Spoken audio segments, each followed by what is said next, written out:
முருகாச்சரணம். கந்தர் அலங்காரம் பாடல் 80.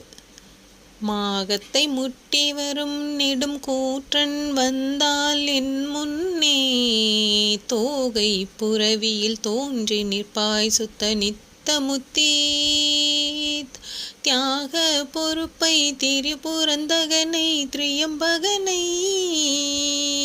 பாகத்தில் வைக்கும் பரம கல்யாணி தன் பாலகனே.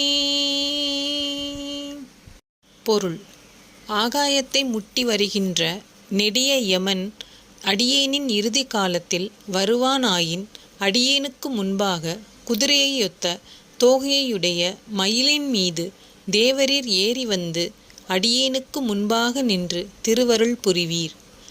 தூய்மையானதும் என்றும் அழியாததுமான முக்தியை வழங்கும் கொடைத்தன்மையுடைய மலையைப் போன்றவரும் முப்புறத்தை எரித்தவரும் 3 கண்களை உடையவருமான சிவபெருமானை தம் வலப்பக்கத்தில் வைத்திருக்கும் மேலான கல்யாண குணங்களையுடைய உமாதேவியரின் திருமைந்தரே. முருகாச்சரணம்.